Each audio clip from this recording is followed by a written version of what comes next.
Now 7 p.m.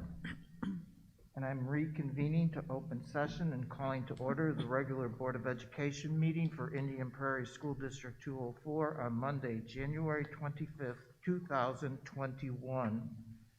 Jeannie, will you please call the roll? Mr. Karubis. Here. Ms. Donahue. Here. Ms. Grover. Ms. Deming. Here. Mr. Rising. Ms. Peel. Here. Mr. Razak. Here. We are all present and we have a quorum. Ms. Peel, will you lead us in the Pledge of Allegiance? To the flag of the United States of America and to the republic for which it stands, one nation, under God, indivisible, with liberty and justice for all. As a point of order, with the potential snowfall, I did contact both the presenters for the professional learning update and our student representative to give them a choice of whether to attend. Because of safety reasons, they wisely chose to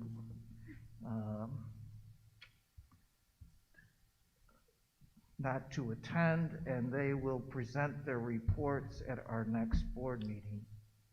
There is no one signed up for public comment, so we move to our consent agenda and Superintendent Report. Dr. Talley.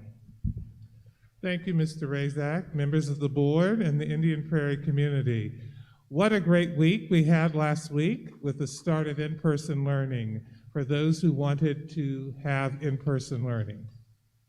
We were able to start for grades pre-K to 2, our STEPS program, our self-contained program, and Wheatland Academy. I will talk more about the program later in our COVID update, but the week went well.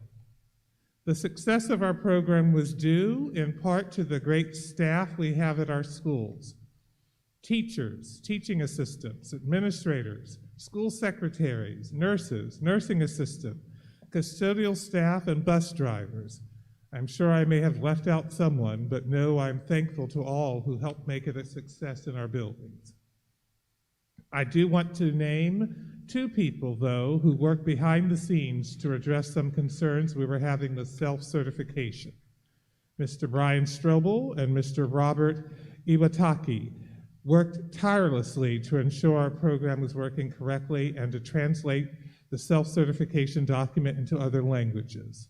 I appreciate the amount of work they did so we would have a more effective program in place. Last Wednesday, we were able to vaccinate more than 300 staff due to the wonderful work of Dr. Mark Henry, District Pharmacy Manager for Jewel Osco. We were able to vaccinate our OT, occupational therapists, PT, physical therapists, speech pathologists, and nurses. I was able to talk with Dr. Henry, and he is committed to helping us in the process by vaccinating our staff. It is wonderful when we have these strong partnerships.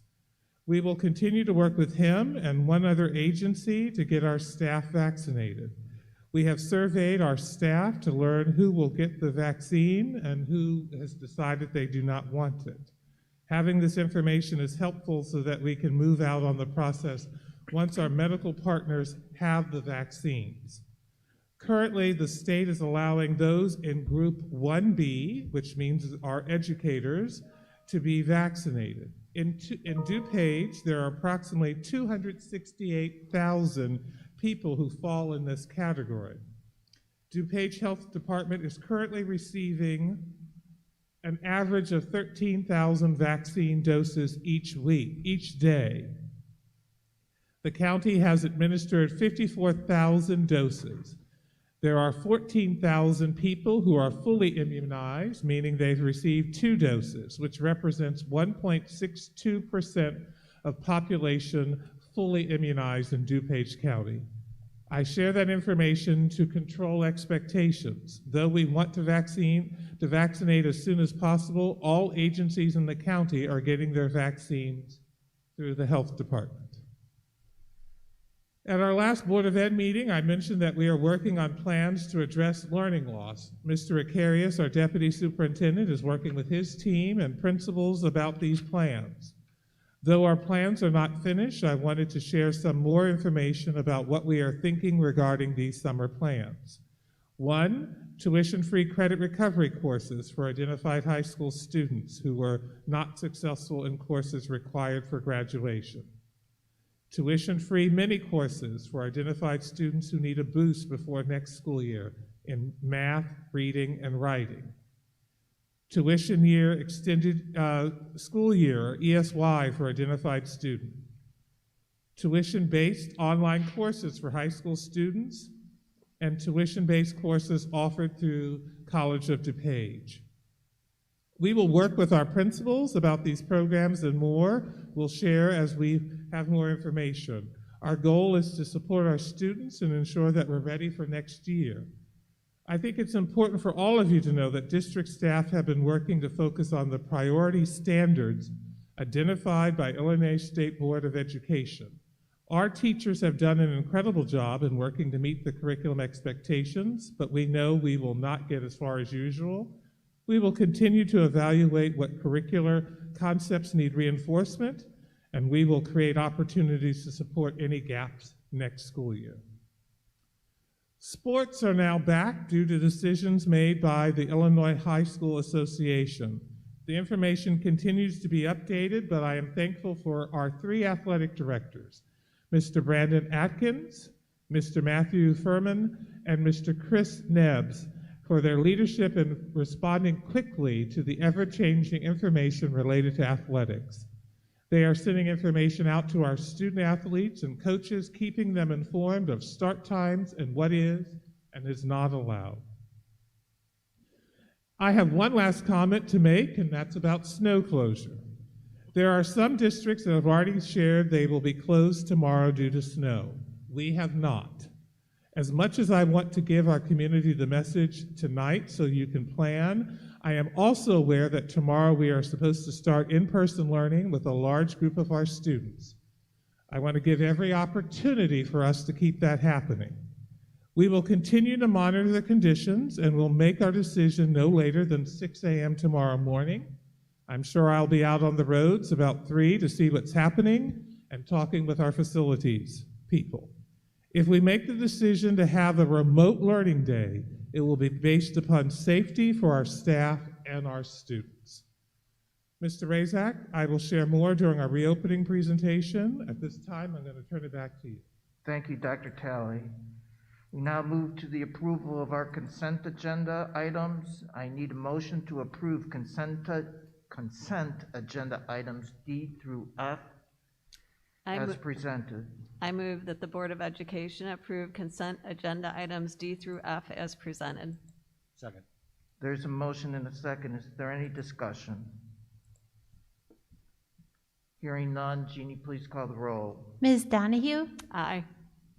Mr. Rising? Yes. Mr. Karubis? Yes. Mr. Razak? Aye. Ms. Grover? Ms. Peel? Aye. And Ms. Deming? Aye. Motion passes 7-0. We now move to our discussion item, which is the COVID-19 update, reopening of schools.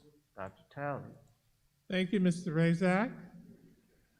Tonight, during our COVID update, we'll be sharing with you an update on metrics and a discussion of how the first week of in-person learning went.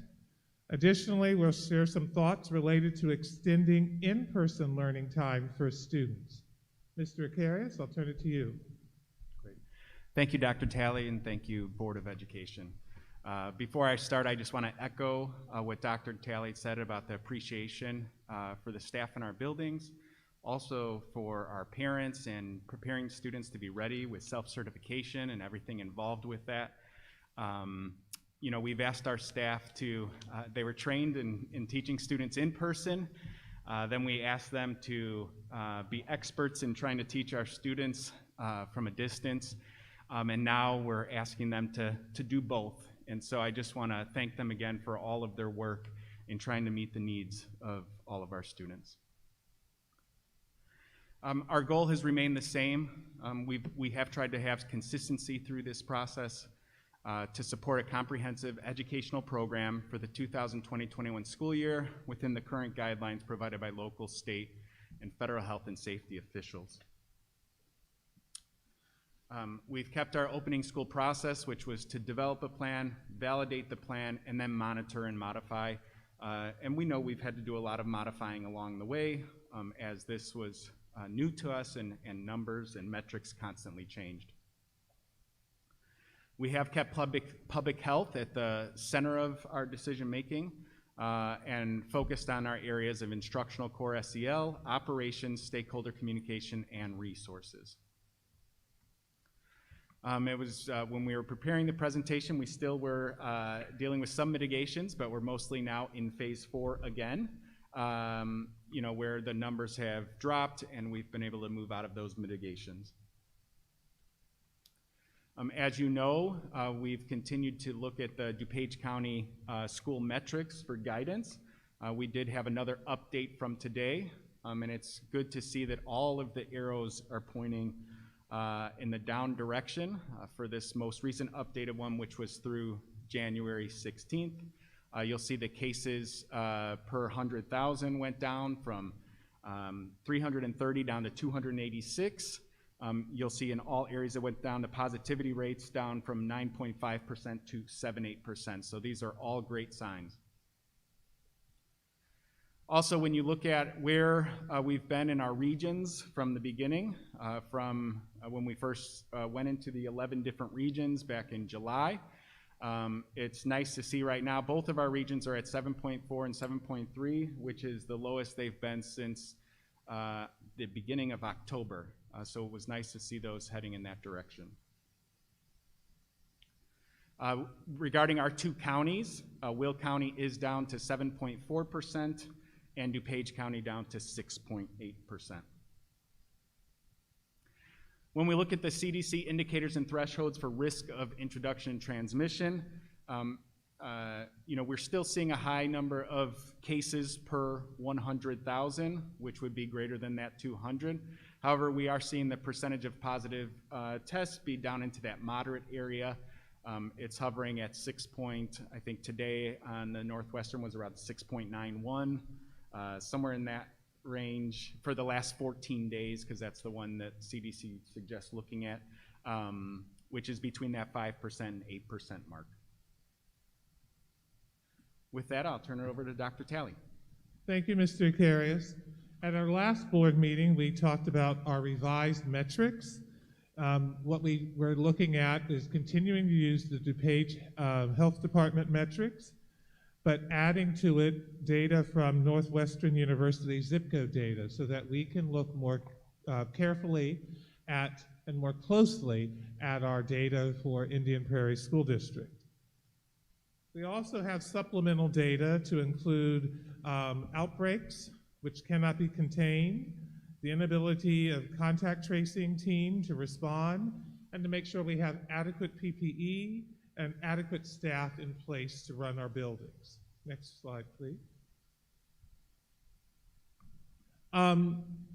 What we mentioned is that we will pause in-person learning when the following 3 things are occurring.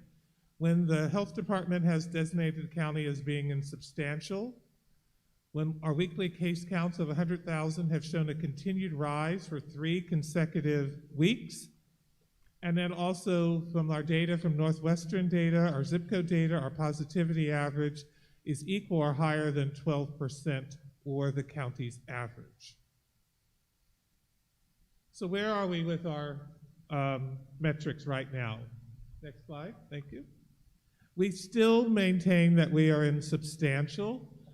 In the call with the health department today, they have said it will take a while for us to get out of substantial, but as Mr. Akarius mentioned, our arrows are trending in the right direction, so we still stay in the substantial category. When we look at our county case counts, for the last 3 weeks, they have not been going up. Actually, from last week, they went down, which is quite good. And so we'll have to see if this trend continues to go down, but right now we can say we are not going up. Next slide.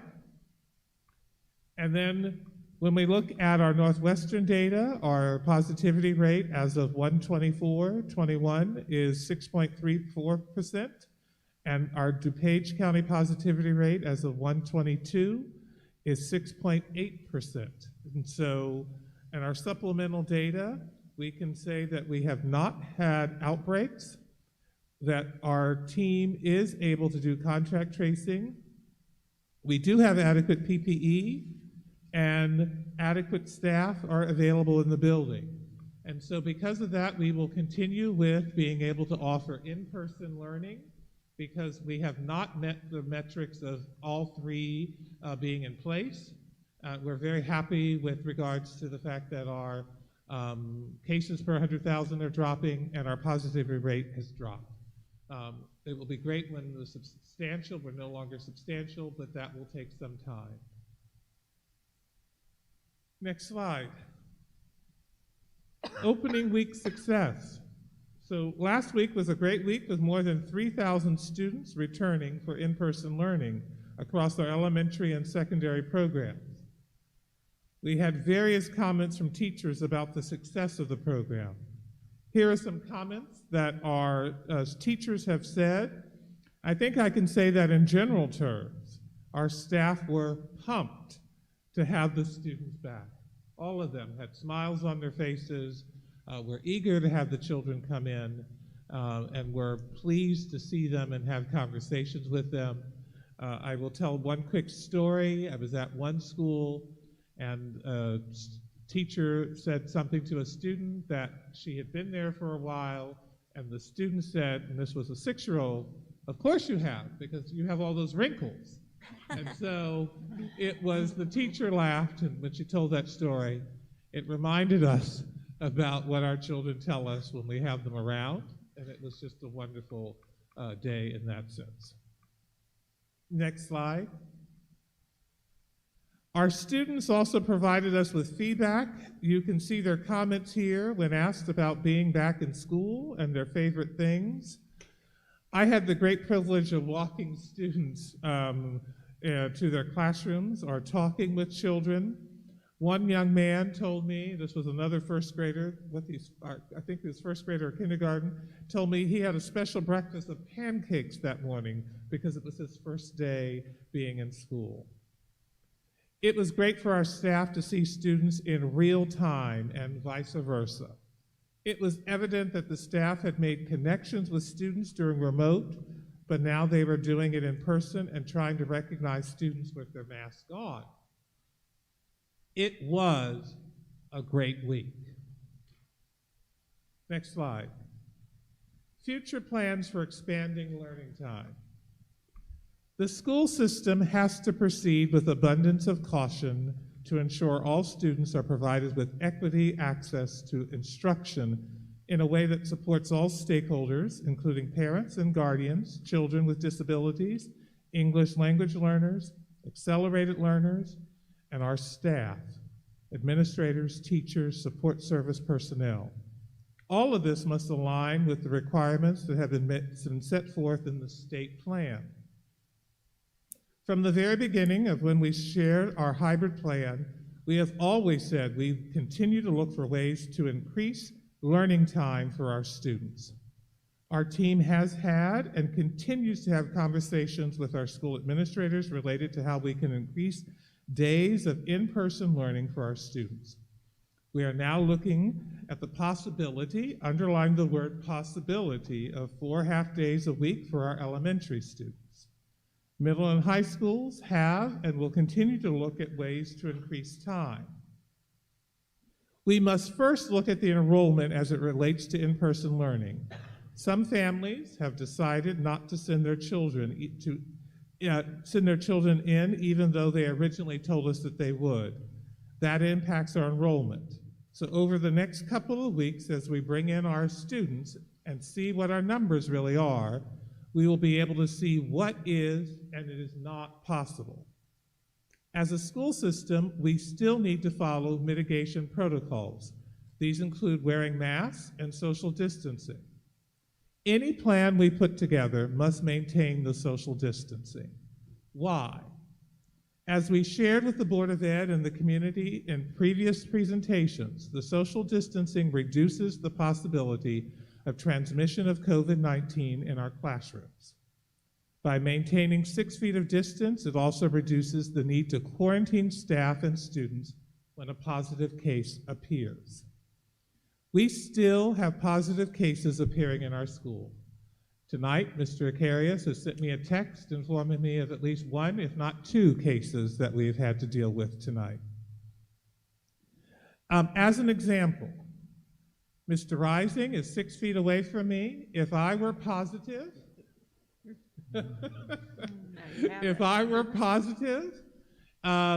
because he is 6 feet away from me, he would not have to quarantine. If, on the other hand, he was closer to me and spent 15 minutes in my presence, closer, 4 feet, 3 feet, he would have to quarantine because I was positive. What we want to do is to ensure that our students are able to stay in classrooms, our staff are able to stay in the classrooms in order to, so that we do not have to quarantine. And that is the reason why we maintain our 6 feet. Maintaining the 6 feet of distance also helps us reduce district liability. In talking with our lawyer last week, she reiterated that if we reduce the 6 feet of distance, we expose the district to more liability if someone became ill and were to die. Maintaining the 6 feet reduces our liability. Additionally, in talking with the health department last week, they continue to stress the need for 6 feet and would recommend even greater distance, especially in light of the new strain of COVID-19 that is now here in Illinois. I'm on a weekly call with approximately 13 high school superintendents. We meet on Fridays, and all of them continue to follow the guidance of 6 feet. It is true, we have heard that there are a few K-8 districts that are not maintaining the 6 feet of distance. I cannot speak to those districts and what they may have been told by their legal teams. I know that for us, we must continue practicing social distance as recommended by the state and the health department and the CDC. With that said, we are talking with the health department about what it will mean once all staff are vaccinated. Will that mean that we can make changes and reduce our social distancing requirements or not? As of today, the health department said they would not make any changes, but down the road it is possible, and we'll have to see what that means. Next slide. In-person scheduled timeline continues for next week. We will have a meeting for tomorrow. We have our high schools will start, grade 6 and grades 3 through 5. Hence the reason why I'm hoping that we can keep school happening tomorrow. And then week after this week, next week, we will have grades 7 and 8 in our middle schools. Next slide. And as Mr. Acarius has always said, we have tried to maintain our understanding of our portrait of our graduate and all the work we have done. We've been focused on social emotional learning. We've talked about that through our Parent Academy and through presentations that have been given by school staff. And we will now see what questions you may have. Questions or comments? Ms. Peel. I do have a question about, if you could be a little clearer what the equity of program must be in place for remote learners. I'm just kind of curious how that's defined, because you know, being in person, I think there is an automatic positive there that remote learners aren't going to get. So we can't like take that away, but so if you could just expand on that a bit.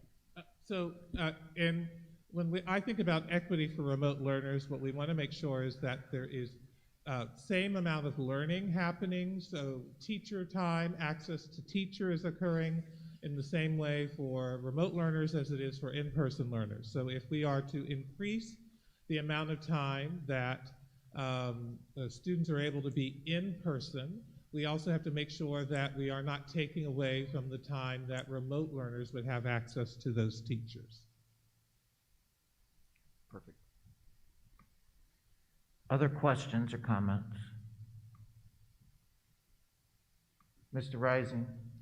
So in the past, I've talked about the timeline that the district has followed. Mr. Rising, yes, thank you. You might want to just move Hello. closer. Thank you. Can you hear me now? Yes, thank you.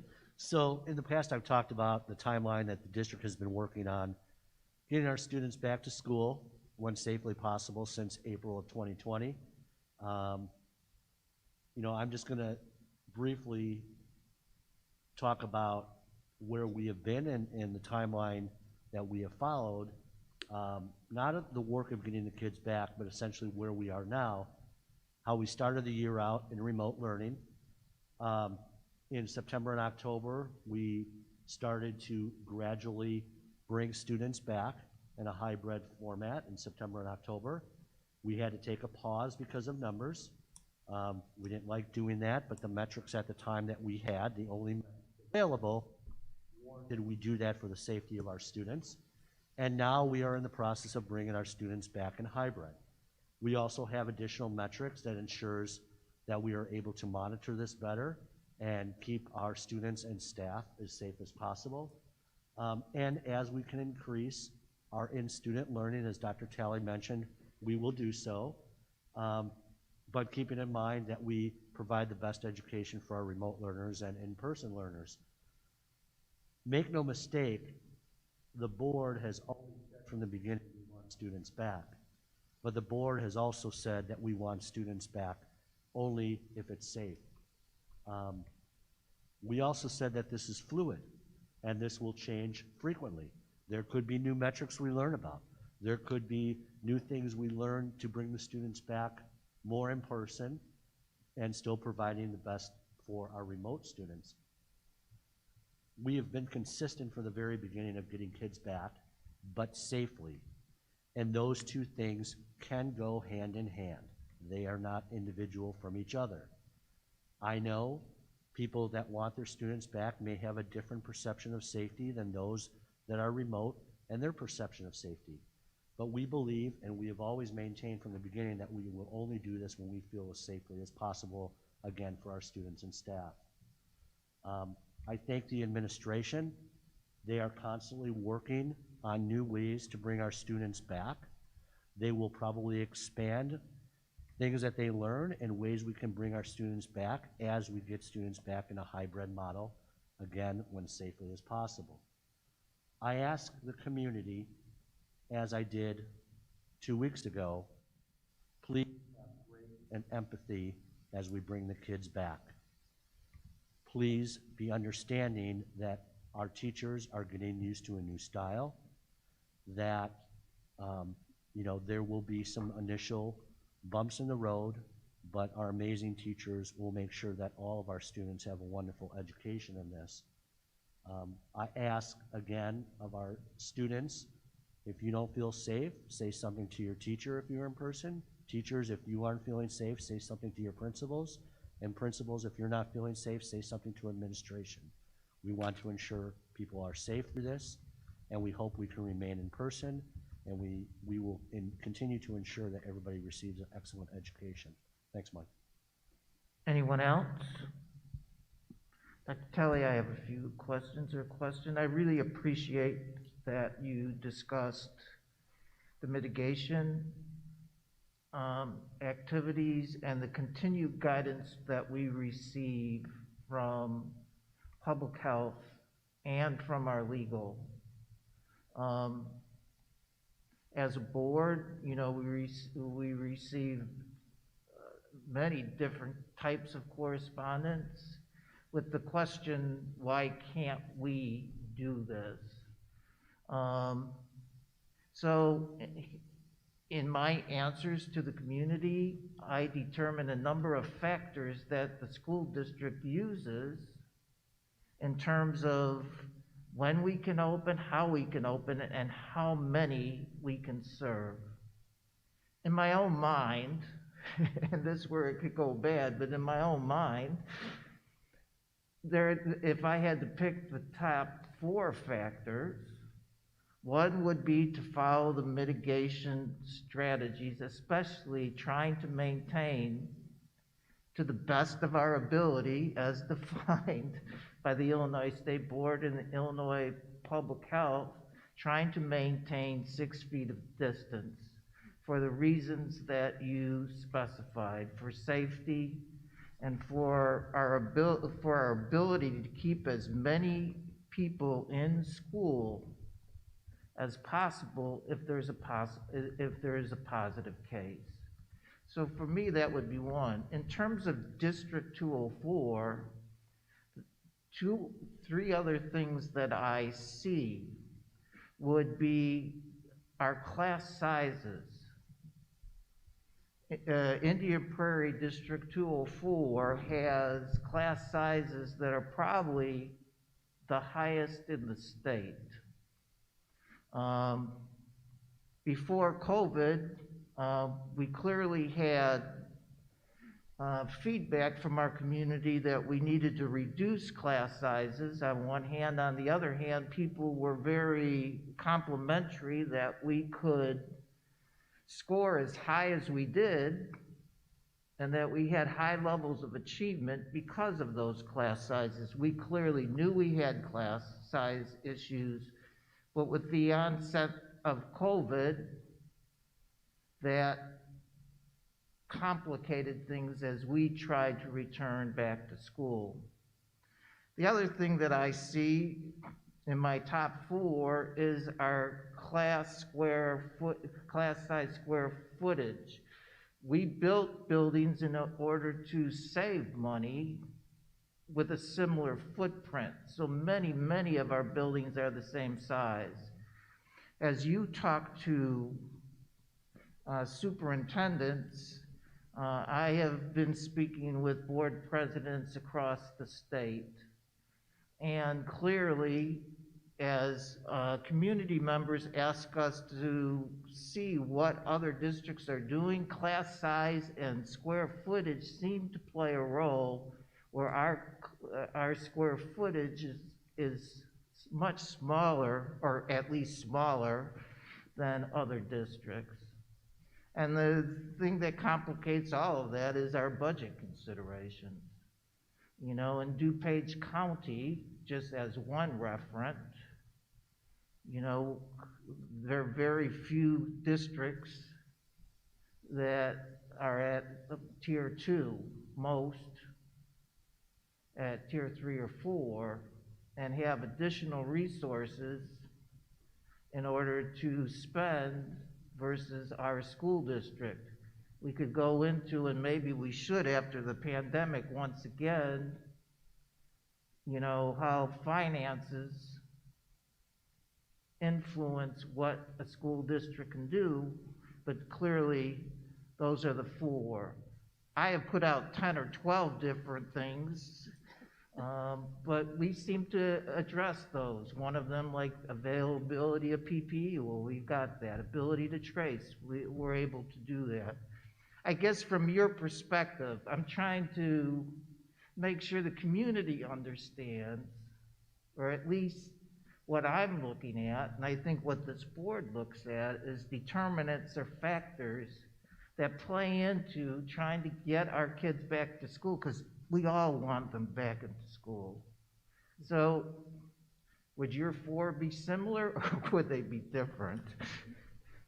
Yeah, my 4 would be very similar. Many of the districts that we've seen that were able to bring in students more often had quite a bit lower starting class size. And so one particular one recently that we heard about moving that way is around 18 to 20 is their starting class size. We're typically over 25, and in some situations quite a bit over 25. And so that plays into that. And once again, early on we looked at how could some schools even fit. We heard of some school districts fitting 16 to 18 students in a classroom. And once again, that was dimensions of the classroom where we find it even challenging in some classrooms to get up to 12 students in there. Some of our high schools, we can get up to 15 in some of our classrooms. So that does definitely play a factor in how many students can we get in there and can we have in there safely. I do think those directly tie to our budget and why our operating expenditures, where they're at compared to other school districts in DuPage as well as across the state of Illinois, I believe we're still operating under the state average per pupil. Just as one quick example, when we think about this district that Mr. Carius was referring to, their 7th grade average is 20.8. Our 7th grade average, 27.1. Class size. Their 8th grade average, 21.9. Our class size average in 8th grade, 27.9. And so this is not an excuse. It's just the reality. When we have larger class sizes, it means that we have fewer teachers available. Classes, if you have a class size of 17.6, if you have 3 or 4 students who stay remote, they're able to do in-person learning with the whole class. Much easier. But when you have a class size of 23.5, 3 kids staying out, you're still at 20. You cannot bring them in every single day. And so those are the issues that we are trying to work through, and we will continue. That's why I said we have to look at what the numbers look like after everyone is in place to see if we can do some collapsing to combine if possible and see if it will work. And then, as you said, the square footage of our rooms, it is good that we use the same design because it is actually economical to do that, so you don't have to design a building after building. But it is also the area where we have the same issue of square footage in all of our buildings. So I think what you said are what we are looking at. And Dr. Talia mentioned about making sure we see what numbers we're dealing with, because we even saw last week, even though it was a smaller group, where we had some families say, well, I didn't get a self-certification, and we then realized that they didn't select hybrid. And so because we have it set up, if you're remote, you shouldn't be receiving that self-certification, but if you're hybrid, you are. So we already saw that we're also curious this week if we're gonna see students who show up at school who we weren't anticipating being there because we hadn't, we thought that they had selected remote or those types of things. And so that's why we want to make sure that our numbers are accurate to then see if we have opportunities to increase time in the buildings for those students that want to be in person and those families that want to be in person. It seems like it's somewhat a chicken and the egg kind of puzzle on top of all of the constraints and issues that we have. When you have a population in one class that maybe 20% come in, and then another class has 70%, you could have vastly different plans that you could come up with. So it's like, we really need to see what the numbers are and then concentrate on what now can we do around those numbers. So it's like, if hopefully those numbers are somewhat stable and we can look at what kind of planning we can do around those students. That's right. So to be respectful to our constituency, you sometimes say those factors may be excuses. I want to be clear. And one, I'm pleased that you presented how we can increase. It is my expectation, and I think the board's expectation, that we continue to work to try to get our children back into school. I want to be clear about that. I also need to be clear that we need to follow the metrics in order to do that safely, because another group of our constituency questions why we even opened. And so, again, we're put here to make that determination with the guidelines and the metrics that we've been given in order to do so in a safe manner and to make that judgment. So I continue to, as long as the metrics allow, and they are going to change, and I'm hoping for the best, especially with the vaccinations, that we continue to move our kids back in a safe manner. So I talked more than usual, so anyone else? Yeah, I thought we should, when we look at slide 7, as we start the continued rollout. I mean, that was a planned process to wait and be sure that our numbers were going to be going in the right direction as we open. And I sit there and say, this was based on science. This was what we were told by our experts to do. And I think that's nice to see that it was correct and that we're on the right road.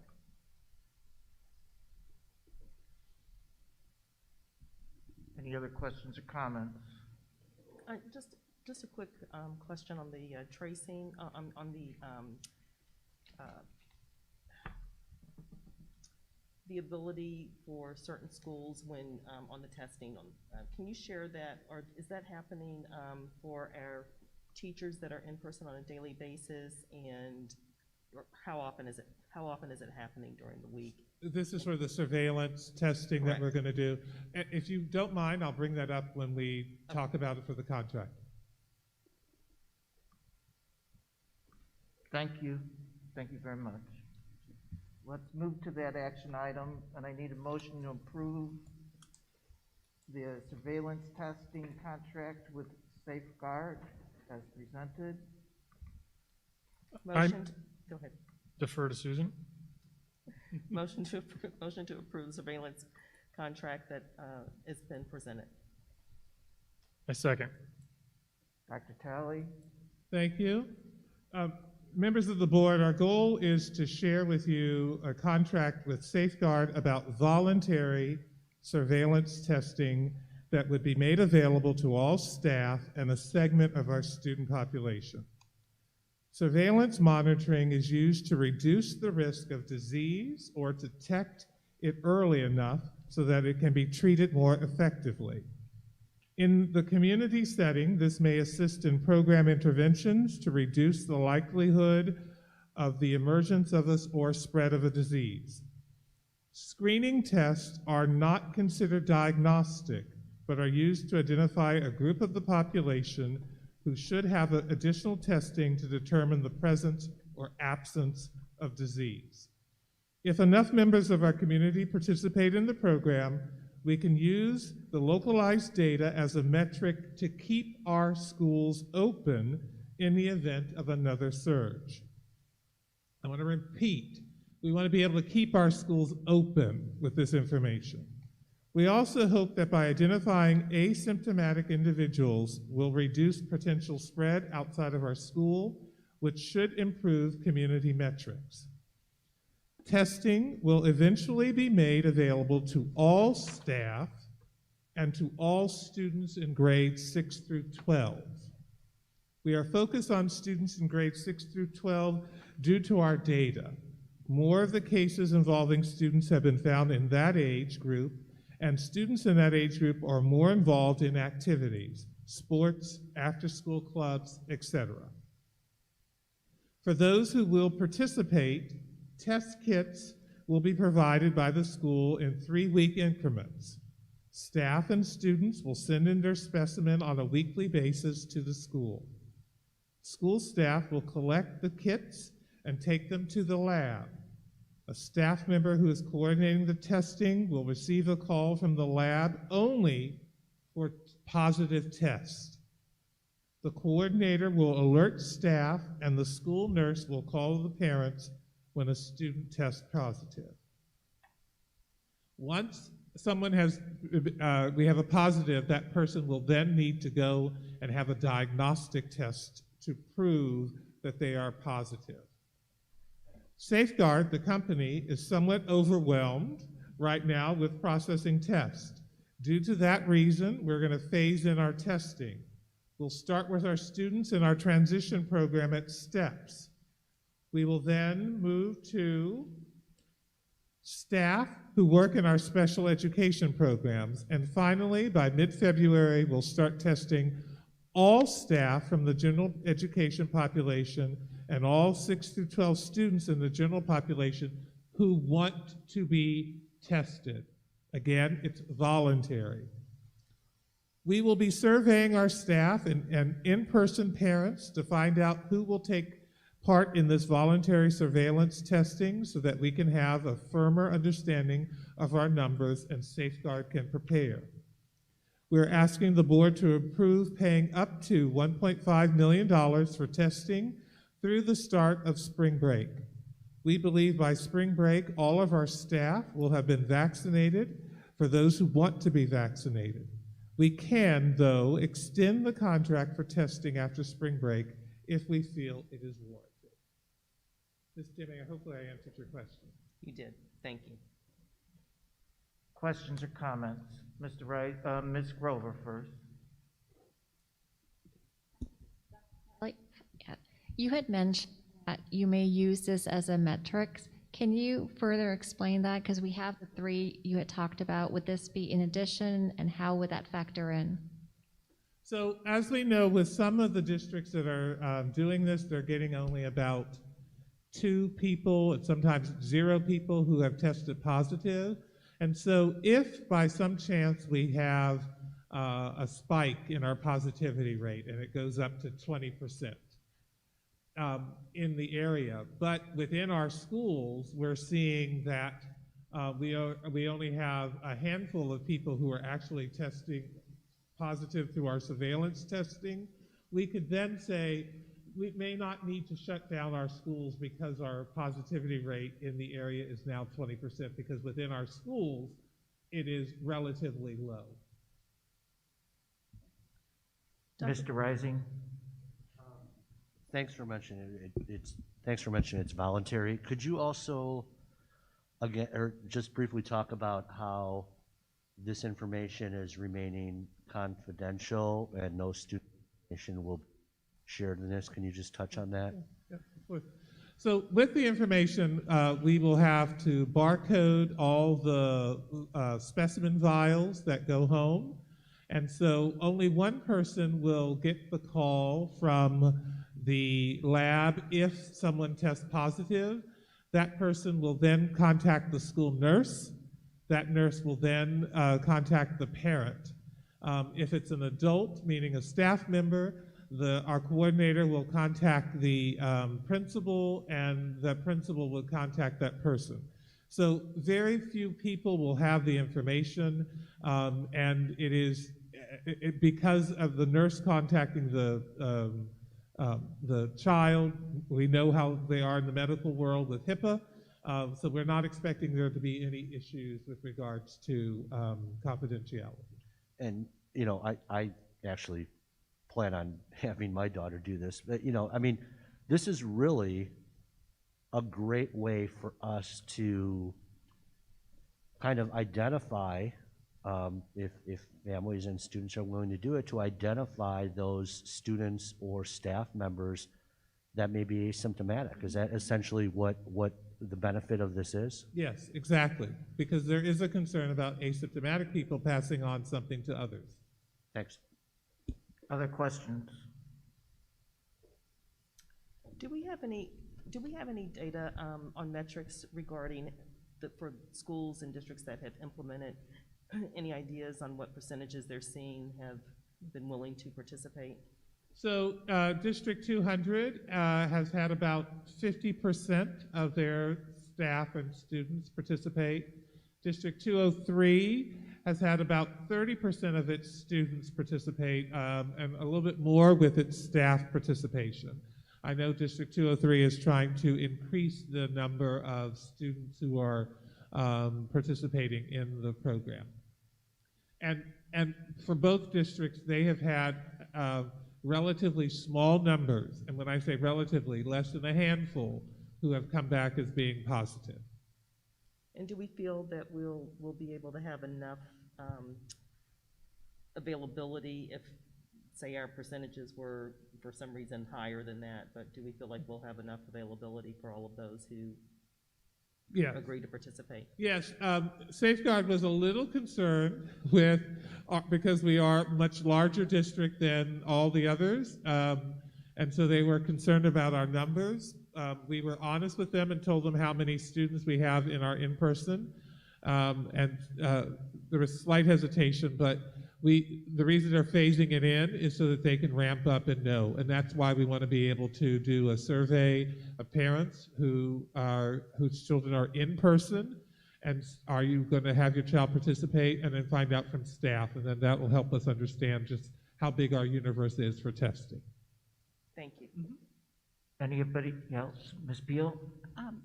Do the other districts that have been doing the testing, they all do it on a voluntary basis too, correct? It varies. In 200 and 203, it is voluntary. In some of the Glenbar districts, it is required. And so what was the reasoning for us to land on the voluntary?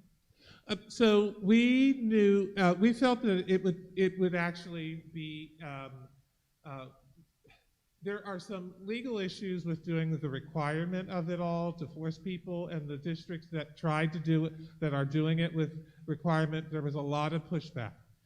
This is, I think, an easier way for us to go into it, the testing, to make it more manageable for everybody. But then also, we know that not everyone is going to go for it anyway, and so I just made sense to start with the voluntary. Thank you. Anyone else? Jeannie, please call the roll. Ms. Deming? Aye. Mr. Karubis? Yes. Ms. Donahue? Aye. Ms. Grover? Yes. Mr. Rising? Yes. Mr. Razak? Aye. Ms. Peel? Aye. Motion passes 7-0. We move to our discussion items, legislative advocacy. Last Friday, Len held a meeting. The meeting was with legislators in DuPage County, some in Kane, and some of the leadership throughout the Senate and the House, in which Len introduced themselves to those legislators. Clearly, the legislators know who Len is and their advocacy, and gave an opportunity to share what they thought was coming up in the upcoming legislative sessions. Things that were shared quickly was EBF funding, school resource officers, polling places, and e-learning. Clearly, much discussion about the $3 billion deficit that the state is facing and how that state's going to address that. Property tax, and would they put a freeze on that? Clearly, I learned a lesson in legislation when I talked last time about the omnibus bill, which was passed as I was speaking about it, and we didn't have any opportunity to provide any feedback. Note to self, when in lame duck session, if you have something to share, share it early.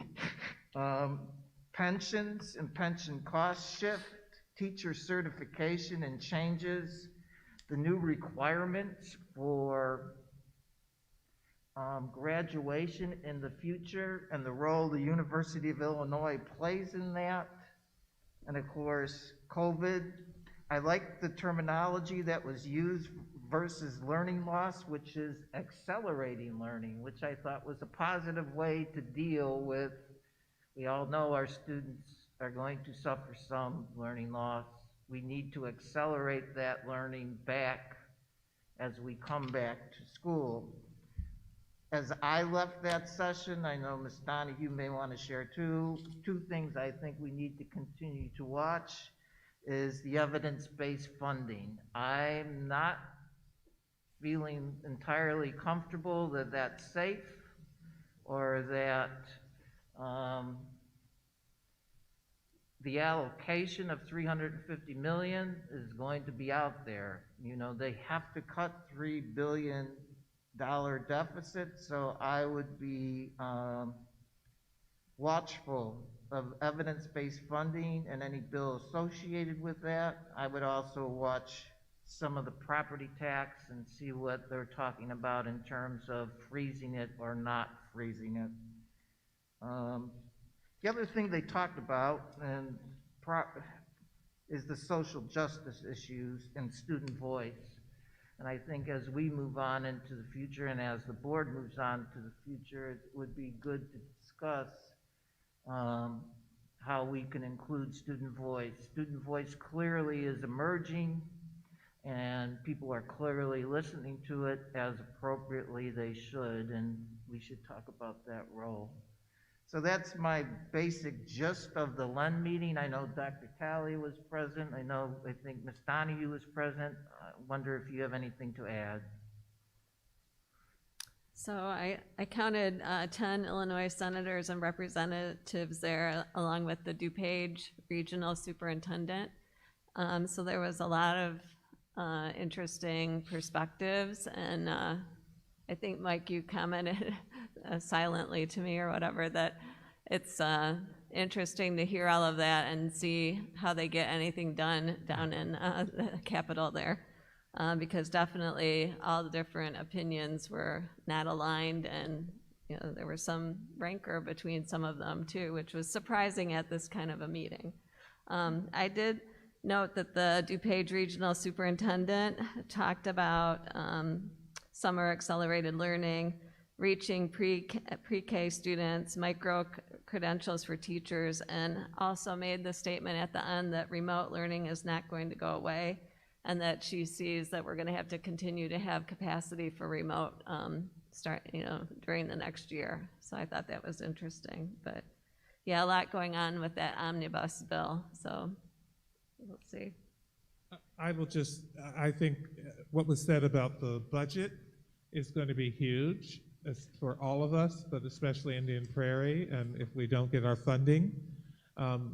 The issue of remote learning, Mr. Carius and I were talking today, we talk every day about our plans for next school year and how we're trying to put plans together to ensure that we're meeting the needs of our students, but we almost have to have an A, a B, and a C plan, one of which could be remote learning, one would be in person, and so we really have to put that together to ensure we have something ready to start for the beginning of the year.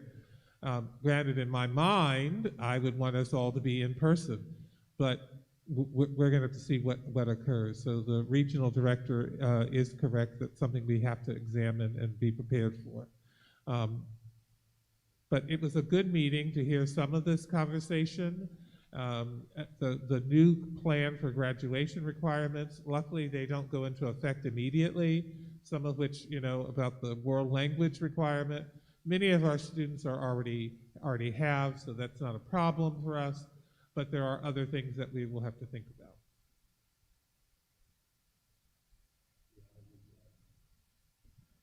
I'm a little concerned, with this current session and what we'll see out of it. I think, as we enter into budget planning stages for our budget next year for the 21-22 school year, we're going to have to be watching Springfield and see what happens. And while I believe Andy Manar was a wise pick to join Governor Pritzker's senior staff, he's a very well-respected and thought-upon state senator. We also have to keep in mind he was one of the architects and main spokespersons for evidence-based funding. So, I don't want to make any comparisons there. I'll let people do that on their own, but it will be interesting to see what happens with education funding, and that could significantly make us alter our budget plans over the summer. So, on top of monitoring COVID and everything else. So, yeah, it'll be interesting. Thanks for you guys for attending. Anyone else? Board update. I just want to give a shout out. I want to give a shout out to the parent university. Navigating stress and stressful times. I'll be told I was going to kind of go in for 15 minutes and then leave. I stayed the entire time. It was a wonderful presentation. It was moderated by Dr. Talley. Our panelists was Dr. Dave Koopman, Tanda Shea, Lisa Liachi, and Janine Wang. And I urge people to look at that parent university. Our staff was wonderful. They're experts, but they were also very, very human and shared very human stories about how they and their families were navigating through the pandemic, and I think gave real life examples to parents and to a board member on how to navigate stress in stressful times. So I urge the community to please look at that. I think it's well worth your time. It was a wonderful, wonderful experience for me. We were very happy to have the presentation. We're already planning our next Parent Academy as well. I also wanted to thank Siley Joshi and Parent Diversity Advisory Council. They had their meeting Thursday night in which they introduced PDAC and their members to the school board candidates, of which two of our members were here, Lori Donahue and Susan Taylor Deming.